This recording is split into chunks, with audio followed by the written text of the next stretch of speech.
கர்த்தருக்காக பொறுமையுடன் காத்திருந்தேன். அவர் என்னிடமாய் சாய்ந்து என் கூப்பிடுதலை கேட்டார். கர்த்தருக்காய் பொறுமையுடன் காத்திருந்தேன். அவர் என்னிடமாய் சாய்ந்து என் கூப்பிடுதலை கேட்டார். பிரியமானவர்களே, தாவீது பாருங்க, ஏதோ கர்த்தர் செய்த எத்தனையோ நன்மைகளை எல்லாம் பல சங்கீதத்தில் சொல்லியிருப்பார். இங்கு சொல்றாரு, என் கூப்பிடுதலை கேட்டார். எப்ப கேட்டார்? கர்த்தருக்காய் நான் காத்திருந்த பொழுது, அவர் சமூகத்திலே காத்திருந்த பொழுது, கர்த்தருக்காய் அவர் சமூகத்திலே காத்திருந்த பொழுது அவர் என் கூப்பிடுதலை. இன்றைக்கு இந்த உலகத்துல வேற எந்த நாளும் போய் மனுஷன் காத்திருக்கிறார். தேவ சமூகத்திலே காத்திருக்க என்னன்னா முடியல. உலகத்துல பல நாட்களாக என்ன செய்றாங்க, கோர்ட்டுக்கு போய் வாசல்ல காத்துக்கிட்டு கூப்பிடுவாங்க. இவங்களுக்கு கையில காத்து கிடப்பாங்க.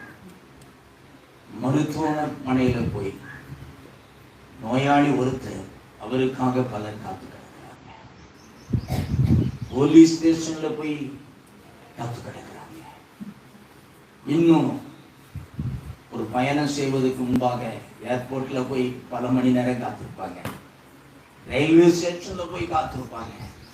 ஏன் பஸ் ஸ்டாப்ல பஸ் வருதா வருதா வருதா வருதா என்று காத்து நிற்கிறவர்கள். டைம் தெரிந்தாலும் முன்னக்கூட்டியே போயிடுவோம், பஸ் விட்டுட்டு போயிடக்கூடாது இல்லையா? ஆனா தேவன் இந்த வசனத்தின் வழியா சொல்லுகிறது என்னன்னா, நாம் கர்த்தருடைய சமூகத்திலே காத்திருக்கிறோம். கர்த்தருடைய சமூகத்திலே நாம் காத்திருக்க பழகினோம்னா, அதாவது காத்திருந்து ஜெபம் பண்ணினோம்னா, ஒரு நாள் ஜெபத்திற்கு அவர் பதில் கொடுத்தே தீருவார். அதுதான் அந்த வசனம் நமக்கு சொல்லுது. வீட்டில் அந்த வசனம் வாசிக்கலாம். கர்த்தருக்காக பொறுமையுடன் காத்திருந்தேன். கர்த்தருக்காய் பொறுமை என் கூப்பிடுதலை கேட்டார். என் கூப்பிடுதலை கேட்டார். கர்த்தருக்காய் காத்திருக்கணும். ஏதோ கூட சொல்றேன்னா, தேவ சமூகத்திலே காத்திருக்காதவர்கள் இந்த உலகத்தில் இனி தோத்து போய் விடுவார்கள். தேவ சமூகத்திலே காத்திருக்காதவர்கள் தோத்து போய்வாங்க. ஊழிய அனுபவத்தில் சொல்ல முடியும். எத்தனையோ கூட்டங்களில் நாங்கள் போய் ஓடி உழைத்திருக்கிறோம். எத்தனையோ கூட்டங்களுக்கு ஜனங்கள் ஆர்வமாய் வந்தவர்களையும் தெரியும். பேருக்கு ஒரு சில கூட்டத்தில், ஒரு சில மாதங்களில், ஒரு சில வாரங்கள் மட்டும் வந்தவர்கள், அவர்களை குறித்தும் தெரியும். கர்த்தர் சமூகத்தில் அந்த நாள் நேரம் எல்லாத்தையும் மனதில் வைத்து நாங்க அவர்களை போய் கூட்டத்தை ஞாபகப்படுத்துவதற்கு முன்னாடி சொல்லுங்க, அன்னைக்கு கூட்டம் தானே, இந்த பிரார்த்தனை இந்த உபவாசிக்க அன்னைக்கு தானே, நம்ம அவர்கள் மனது அதுக்கு ஆயத்தமாக, மனதாயத்தம் கூட்டத்துக்காக சீக்கிரம் வந்து 2-3 பஸ் ஏறி வந்து தேவ சமூகத்திலே முன்கூட்டிய கூட்டத்துக்கு முன் ஆரம்பிக்கும் முன்னாலே காத்திருப்பாங்க. எனக்கா என்ன பேசுவாங்க?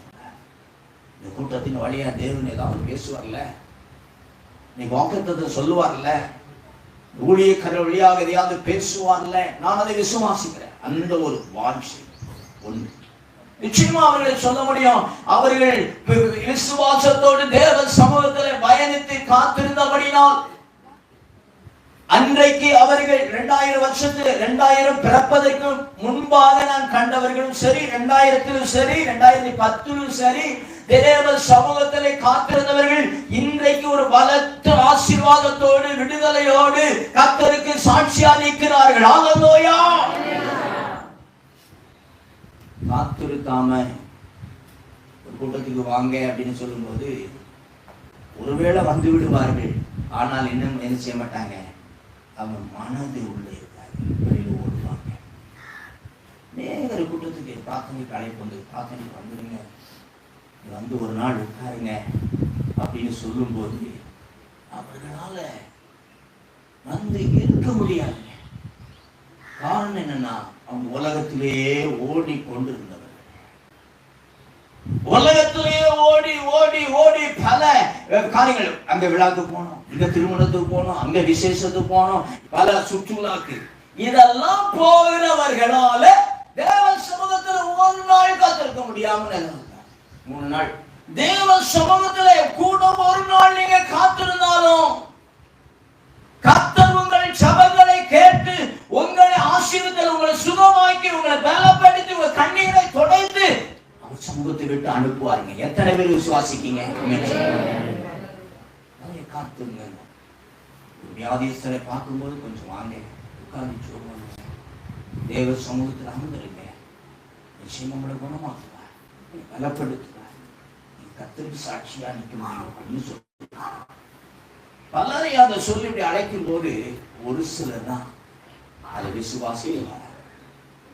மருத்துவமனையில போய் கிடந்து போன மாசங்கள்லாம் ஒருத்தர் ரொம்ப பிரயாசப்பட்டு ஜெபம் பண்ணி டாக்டர் காலை எடுக்கணும்னு சொல்லிட்டாங்களா, எப்படியாவது கொண்டு வந்துருங்க, மகட்ட சொல்றேன் கொண்டு வந்துருங்க, சொல்றேன் கொண்டு வாங்க, ஜெபம் பண்ணுவோம்.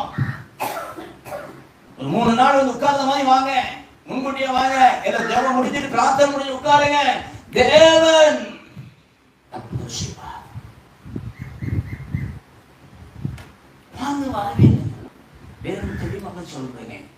ஏசாயா தீர்க்கதரிசி புத்தகம் 40ஆம் அதிகாரம் 31ஆவது வசனம்.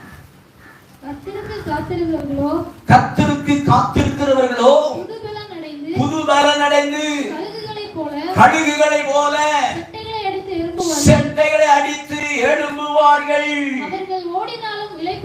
அவர்கள் ஓடினாலும் இளைப்படையார், நடந்தாலும் சோர்வடையார். அழகான வசனம். தேவன் சொல்லுங்க, கர்த்தருக்கு காத்திருந்த கர்த்தருடைய சமூகத்திலே காத்திருந்து,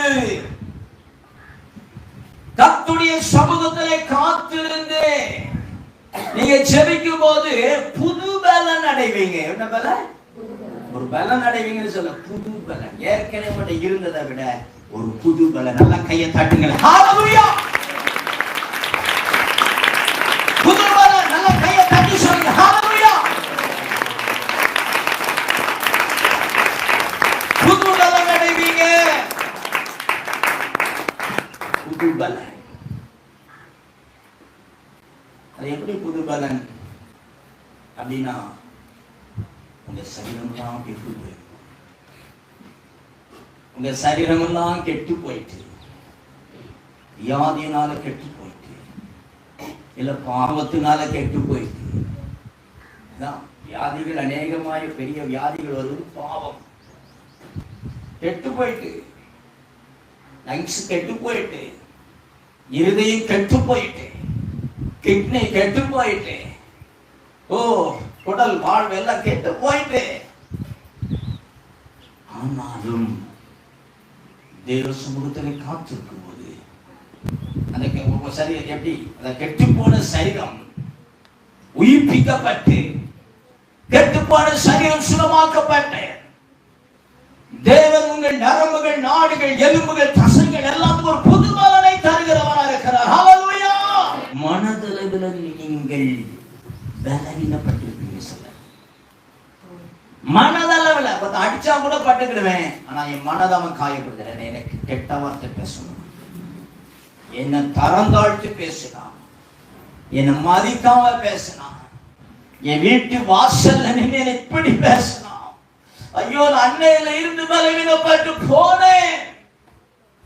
தேவ சமூகத்தில் காத்திருந்து எதிரிகளை மன்னிக்கவும், எதிரிகளுக்கு காரியங்களை மறந்து போகவும் செய்யும் போது தேவன் உங்களை பலப்படுத்தி புதிய பயணங்களை செய்ய வைப்பாருங்க. எத்தனை பேர் விசுவாசிக்கீங்க?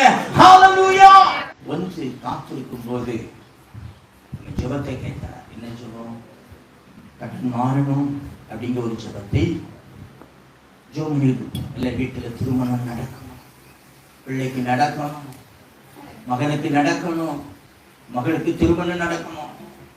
காத்திருந்து ஜெபிக்க ஜெபிக்க சரியான நேரத்தில் உங்களுக்கு பதிலை தேவன் கொடுக்கிறவரா இருக்கிறார். ஒதுக்கி இல்லை, ஒருவேளை அதே மாதிரி விண்ணப்பங்கள் குழந்தை வாய்ப்பு, அதே மாதிரி விண்ணப்பம் வேலை வாய்ப்பு, விவசாயங்கள் ஆசீர்வதிக்கப்படணும், தொழில் வியாபாரங்கள் ஆசீர்வதிக்கப்படணும். பல நாளா தொழிலில் முடக்கம், ஆசீர்வாதம் இல்லை, கடையில வியாபாரம் இல்ல, விருத்தி இல்ல, வாங்கின கடனை கொடுக்க முடியல. ஆனா நீங்க பல மனுஷனை தேடி அங்க இங்க ஓடி போன நாட்கள் உண்டு. உதவிக்காக தேடி தேவ சமூகத்தில் அமர்ந்து ஒரு 3 நாள் அமர்ந்திருந்து இல்ல ஒரு வாரம் அமர்ந்திருந்து ஜெபம் பண்ணி பழகி பாருங்க. இந்த காரியத்துக்கு ஒரு முடிவு கட்டுங்க, ஒரு பதில் கொடுங்க. தொழிலுக்கு ஒரு பதில் கொடுங்க. இந்த தொழிலை செய்யணுமா, வேற தொழிலுக்கு போகணுமா, பதில் கொடுங்க. என்று சகோதரிங்க அந்தோனியம்மா வந்திருக்குது. ஒரு 3 வருஷமா தான் அவங்க இந்த பிரார்த்தனையில கொஞ்சம் வந்துகிட்டு இருக்காங்க. 2 வருஷத்துக்கு முன்னால ஒரு நாள் ஜெபம் பண்ணும்போது சொன்னது, அவங்க கடல் தொழில் செய்யறாங்க, சொந்தமா போட் இருக்கு, அவரும் ஒருத்தரும் அவங்க வீட்டுக்காரங்க வந்து பார்ட்னர். ஜெபம் பண்ணும்போது சொன்னது, அந்த போட்டை வித்துட்டு வேற தொழில செய்ய. தொழில் நடக்கல, தொழில் நடக்கல, போட்டை வித்துட்டு வேற தொழில் செய்யுங்க. இப்ப நிறைய பேருக்கு போட்டு மேங்க ஜெபம் பண்ணுறோம், கடல் பணி ஆசீர்வதிக்கணும் ஜெபம் பண்ணுறோம். இந்த சகோதரி எப்படி சொல்ற, போட்டை வித்துட்டு இருந்தீங்க வேற தொழில் செய்யுங்க. ஏன்னா போட்டை வித்துட்டு வெளிநாடு போகணும், யார் ஒண்ணு செய்யணும். ஏன் அப்படின்னா தேவ சமூகத்துல அவங்க காத்திருக்கும் போது தேவன் வெளிப்பாடு கொடுக்காரு, அந்த தொழிலை நீ செய்யாத. எதனால? நீங்க கர்த்தருக்குள்ள காத்திருக்கீங்க, உங்க பார்ட்னர் காத்திருக்கல. அவன் உலகத்துல வேற மந்திரவாத அது எதிர போயிருக்கலாம். அப்படி போகும்போது அதான் பார்ட்னர் வியாபாரம், 2 பேரும் பார்ட்னரா வியாபாரம் பார்க்கும்போது பங்காளி இருக்கும்போது அங்க பிரச்சனைகள் உண்டு. ஒருவர் விசுவாசி, இன்னொருவர் அபிவிசுவாசி. விசுவாசி இங்க ஜெபம் பண்ணுவார், ஆண்டவரே ஆசீர்வதிங்க ஆசீர்வதிங்க, என் தொழில் ஆசீர்வதிங்க. அந்த அபிவிசுவாசி போவான், ஜாதக கேட்க போவான், குறி கேட்க போவான், மனுஷன் கமல்ல போய் விடுவான். இதெல்லாம் செய்யும் போது அத நீ அவனோட பயணிக்க வேண்டாம், தொழில வெற்றே வேற தொழில். சொன்னதை கேட்கல, திரும்ப திரும்ப செஞ்சாங்க. வீடே தப்தியா, வீடே போயிட்டு கடன் வாங்கி என்ன செஞ்சாச்சு, வீட கடன் கொடுத்தவங்க அப்படிட்டாங்க. இந்த நிலை வந்து விடுங்க. தேவனாகிய கர்த்தருடைய சமூகத்துல நீங்க காத்திருந்து கர்த்தர் சொல்லுகிற செய்தியை கேட்டீங்கன்னா உங்களை ஆசீர்வதித்து சரியான நேரத்தில், அதாவது உங்களுக்கு விண்ணப்பங்கள் பதில் கொடுத்து உங்களை எங்க கொண்டு நிறுத்தணுமோ அங்க நிறுத்துவார். அல்லேலூயா, அல்லேலூயா. இந்த காலகட்டத்துல நிறைய பேருக்கு படிப்பு சம்பந்தமான எதிர்பார்ப்பு இருக்கு, படிப்பு சம்பந்தமான எதிர்பார்ப்பு. +2 முடிச்சவங்க இப்போ அடுத்து என்ன படிக்க வேண்டும், இன்னைக்கு அந்த சப்ஜெக்டுக்கு தகுந்த மாதிரி அடுத்த ஒரு மேல் படிப்பை அவர்கள் எதிர்நோக்கி இருப்பார்கள். அப்ப அடுத்து கல்லூரியில் படிப்புல மேற்படிப்பு அடுத்த கட்டம், இல்ல வேலை வாய்ப்பு, இப்படி எல்லாம் எதிர்பார்க்கக்கூடிய ஒரு காலம் தான் இந்த காலம். ஏப்ரல் மாதம் மே மாதம் எக்ஸாம் எழுதி முடிச்சிட்டோம்னா அடுத்து என்ன செய்வோம், எந்த காலேஜுக்கு போறோம், எந்த பட்டணத்துக்கு போறோம். உடனே ஃப்ரெண்டு கூட சேர்ந்து பேசு, நீ இங்க போற நீ இங்க போற, உங்க வீட்டுல என்ன சொன்னாங்க, அப்போ எங்க வீட்டுல இப்படி சொன்னாங்க, எங்க மாமா இப்படி சொன்னாங்க, எங்க சித்தப்பா இப்படி சொன்னாங்க, என் ஃப்ரெண்டு இதை சொன்னா நான் இப்படி செய்ய போறேன். இதெல்லாம் நீங்க போடுற பிளான்.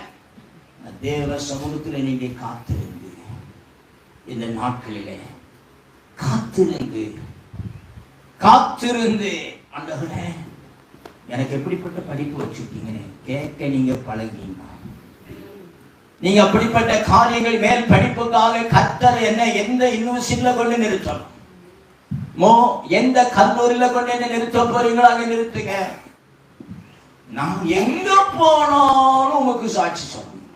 அல்லேலூயா, அல்லேலூயா. ஏன்னா நீங்க கர்த்தருக்குள்ள காத்திருக்கிறவர்கள் ஒவ்வொரு காரியங்களை திட்டமிடும் போது கர்த்தர் செய்த மகத்துவத்தை உங்களால மற்றவர்களுக்கு சொல்லாம இருக்க முடியாதுங்க. கையை தட்டுங்க. அல்லேலூயா. எந்த காலேஜை கொண்டு வந்தது கர்த்தர் தான், அங்கவை சொல்லணும். பிளானை கர்த்தர்ட்ட கொடுத்துருங்க. நீங்க பிளான் போடாதங்க.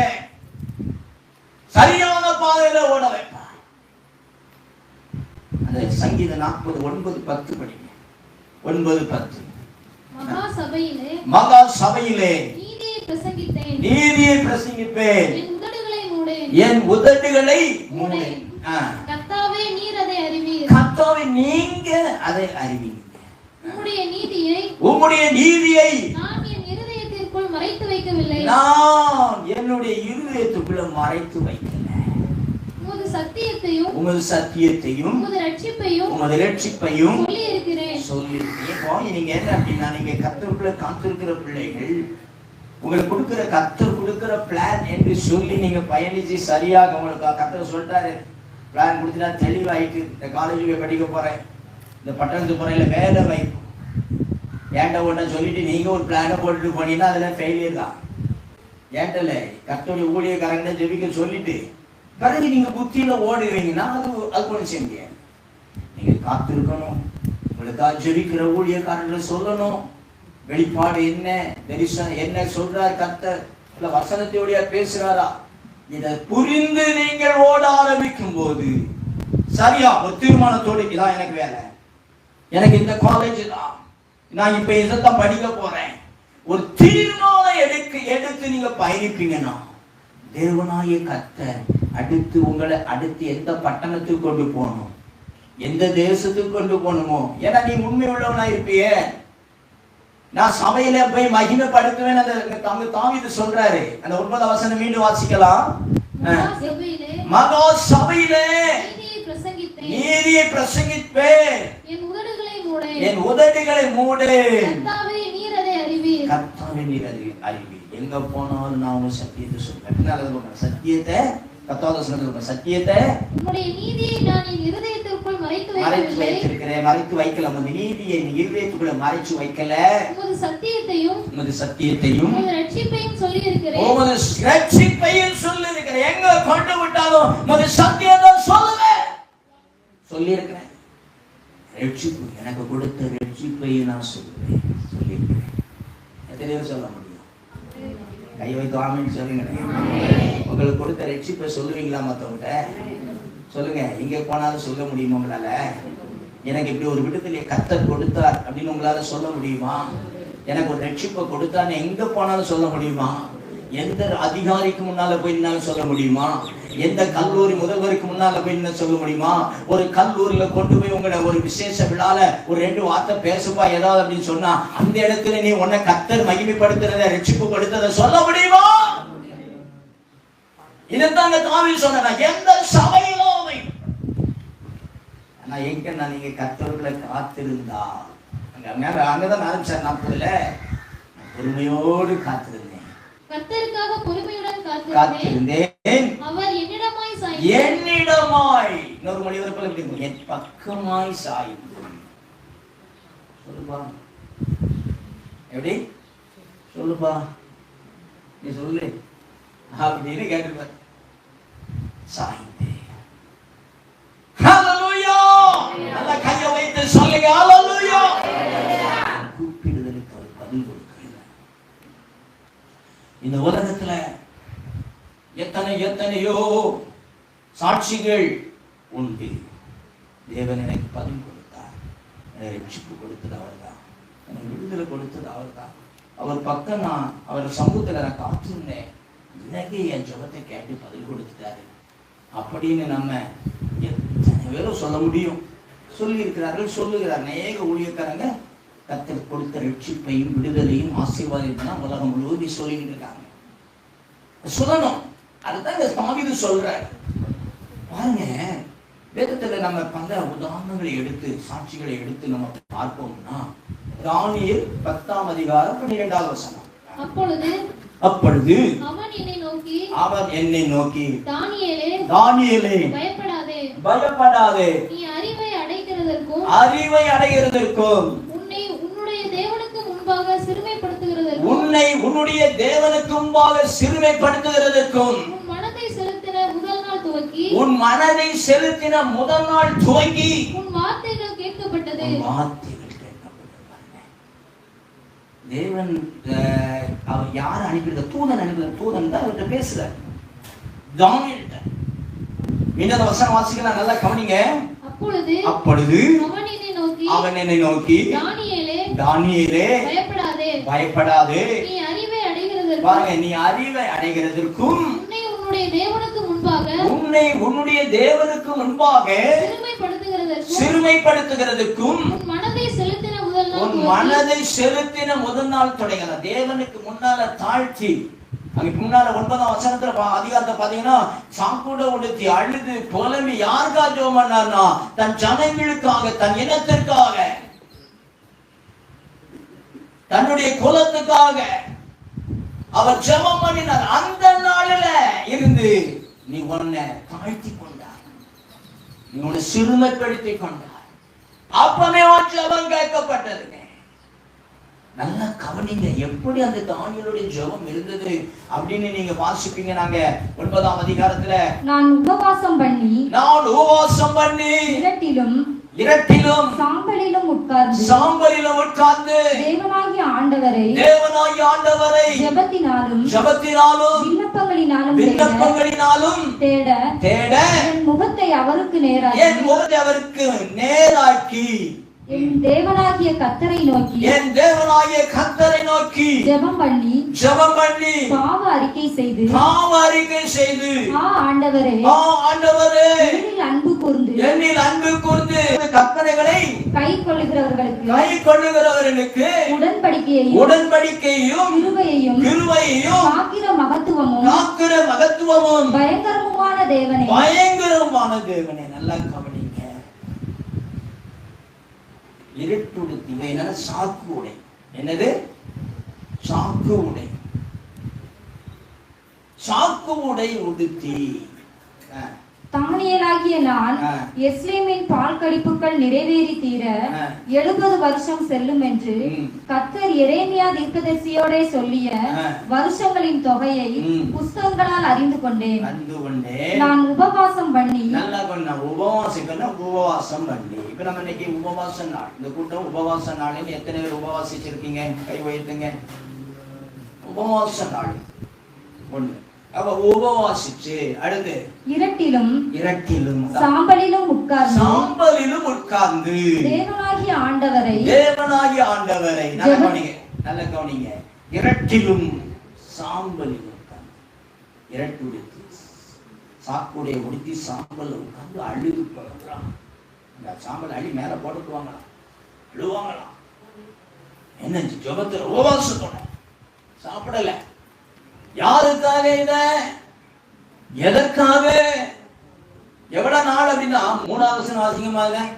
அந்த 3 வாரங்களாகிய 3 வாரம். எத்தனை வாரம்? 3 வாரம் உபவாசம். அதை பத்தி ரெகுலர் அப்படி இருக்கிறது. அங்க இருந்ததுதான் இங்கேயும். நீங்க எப்பவுமே நாங்க அந்த 9ஆம் அதிகாரம் படிங்க தெரியும். 9ஆம் அதிகாரம் நம்ம விட்ட போதிலிருந்து தொடர்ந்து வந்தா தெரியும். இங்க சொல்லு 3 வாரம். அப்போ ஒரு காரியத்துக்காக, அது வேற காலகட்டம், இது ஒரு காலகட்டம், கொஞ்ச நாள் கழிச்சு. ஆனா எப்படி இவர் ஜெபம் பண்றாரு? ஒரு 3 வாரம், 1 வாரம் 2 வாரம் அல்ல, 3 நாள் அல்ல, 3 நாள் அல்ல, 3 நாள் ஜெபம் பண்ணு. அது இன்னைக்கு 3 நாள் இருக்க பெரிய காரியமா இருக்குது. இல்ல 1 வாரம் இருக்கிறது முடியாது. 3 வாரம் வாய்ப்பு இருக்கு போலாம். 3 வாரம் உபவாசம் இருப்பாரு, காத்திருப்பாரு, ஜெபம் பண்ணுவாரு, அழுது புலம்பி பாவங்களை அறிக்கையிட்டு 3 வாரம் பாவங்களை அறிக்கையிட்டு தேவ சமூகத்தில் நீங்க அமர்ந்திருக்கும் போது இந்த உலகத்தில் அங்க இங்க ஓடி தெரிஞ்சு கரைபட்ட காரியங்கள் உங்கள் மனதுக்கு வந்ததுன்னா அந்த பாவங்களை அறிக்கையிட்டு இந்த பாவங்களை அறிக்கையிட்டு ஒரு சமூகத்துல உடன்படிக்கை காத்துக் கொள்ள முடியாது. சொன்னால தாவீது, ஆண்டவரே நான் உங்களுடைய கற்பனைகளை இருதயத்தில் வச்சிருக்கவங்களுக்கு தெரியும், உங்களுடைய கற்பனையை நான் மீற மாட்டேன்னு உங்களுக்கு தெரியும் சொன்னார்ல. சங்கீதம் 40 படிச்ச 9:10 அந்த கற்பனை, அதான் உடன்படிக்கை. தேவ சமூகத்துல ஒரு உடன்படிக்கை. நம்ம சாக கிடக்கும் போது என்ன எழுப்புன்னு சொல்லி உடன்படிக்கை பண்ணின அந்த உடன்படிக்கை மறக்க கூடாது. தேவ சமூகத்துல வந்து நின்று உடன்படிக்கை காத்து கொள்ளுகிறதுக்கு தான் இந்த நேரம். வீணாக்கிறாங்க. உலக வெளியிலிருந்து உங்களை கூப்பிடும், உலக வெளியிலிருந்து உங்களுக்கு வேற மாதிரி போதிக்கும். உங்க ஃப்ரெண்டு வழியா வேற மாதிரி போதனை வரும். இந்த போதனையை கேடு எப்படின்னு பாரு. வீணாய் விடாதீங்க. ஊழியக்காரன் முதற்கொண்டு உலக போதனைக்கு இன்னைக்கு விழுந்து போகிற காலம். ஏன்? எனக்கு இந்த வேதாகமத்தை தவிர, இந்த சத்தியத்தை தவிர வேற ஒன்றும் எனக்கு போதிப்பதில்லை. இன்றைக்கு எனக்கு போதிக்கப்படுகிறது எப்படின்னா, தானியேல் ஜெபம் பண்ணினபடி நான் தேவ சமூகத்திலே காத்திருந்து ஜெபிக்கிற மனுஷனாய் இருக்கணும். அல்லேலூயா. அந்த குடும்பம் முழுவதும் தேவ சமூகத்துல வாழ்ந்து நிக்கிறதுல நீங்க வைராக்கியமா ஜெபம் பண்ணணும். அழுது குழம்பி ஜெபம் பண்ணணும்.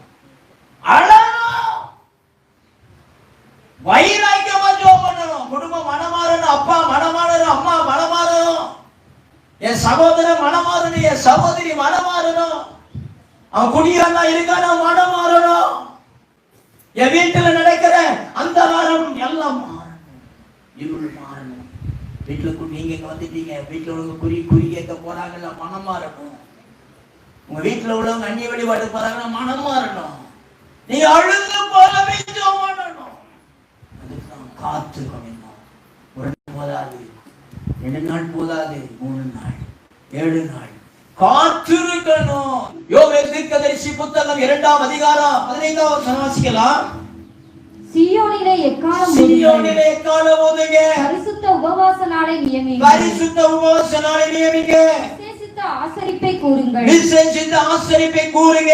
ஜனத்தை கூட்டுங்கள். ஜனத்தை கூட்டுங்க. சபையை பரிசுத்தப்படுத்துங்க. சபையை பரிசுத்தப்படுத்துங்க. முதியோரை சேருங்கள். முதியோரை சேருங்க. பிள்ளைகளையும் பாலுங்கிற குழந்தைகளையும் கூட்டுங்க. மணவாளன் தன் அறையையும் மணவாட்டி தன் மறைவையும் விட்டு புறப்படுவார்களாக. பரிசுத்த உபவாச நாளை ஆசரிக்கும்படியே காலமோது. அது யாரெல்லாம் கூட்டணும் சொல்ல பாருங்க, நல்லா கவனிங்க. மீண்டும் ஜனத்தை கூட்டுங்கள். ஜனத்தை கூட்டுங்க. சபையை பரிசுத்தப்படுத்துங்க. சபையை பரிசுத்தமாக்க. நான் நல்ல கூட்டத்தை கூட்டுறது பெருசு இல்ல, எழுப்புதல் பெரிய கூட்டம் அல்ல. வருகிறாள் பரிசுத்தமாகணும், பரிசுத்தப்படுத்திக் கொள்ள வேண்டும். காத்திருக்கும் போது இது ஒரு முக்கியமான காரியம். சபையை பரிசுத்தமாக்குகிற காரியம் தான் காத்திருக்கிற அனுபவத்துல முக்கியமானது. தானியேல் பாவங்களை அறிக்கை விட்டு பரிசுத்தமாக்கி கொண்டான். தன் சபை தன் குலம் பரிசுத்தமாக ஜெபம் பண்ணினான். பரிசுத்தமாக்க மடுக்குங்க சபையை. அடுத்து முதியோரை சேருங்கள். பிள்ளைகளையும் பாலுங்கிற குழந்தைகளையும் கூட்டுங்கள். பிள்ளைகளை கொண்டு வந்திருக்கீங்களா? எத்தனை பேர் பிள்ளைகள் கொண்டாந்துருக்கீங்க? கூட்டத்துக்கு கை வைத்தீங்க. பாரு விட்டு பிள்ளைய கொண்டாந்துருக்கீங்களா? சொல்றாரு, ஏன் பாரு விட்டு பிள்ளைய கொண்டு வர? இது பிரசங்கம் அல்ல, அந்த பிள்ளைக்குள்ளும் போகும். இந்த பரிசுத்தமாக்குதல் அந்த பிள்ளைக்குள்ளும் போகும். வாலிபர்கள் உள்ள வரணும். அந்த வசனம் தொடர்ந்து வாசிக்கலாம். மணவாளன் தன் அறையையும் மணவாட்டி தன் மறைவையும் விட்டு புறப்படுவார்களாக. ஐயா, திருமணம் விசேஷம் அப்படின்னு இல்ல, அதெல்லாம் விட்டு வெளியே வந்து உபவாச நாளை. ஏன் அப்படின்னா, இனி வரும் நாட்கள் பொல்லாத நாட்கள். இந்த நாட்களில நம்ம காத்திருக்கிற பிள்ளைகள் புது பலன் அடைவார்கள். மாபெரும் விடுதலை உபவாச கூட்டம் மாதந்தோறும் முதல் ஞாயிற்றுக்கிழமை காலை 10 மணி முதல் பிற்பகல் 3 மணி வரை நடைபெறுகிறது. தேவ செய்தியாளர் திதீம் பீட்டர் பால் அவர்கள். சீயோன் ஜெபக்கூடாரம். தொடர்புக்கு 9944665553 மற்றும் 908005899923.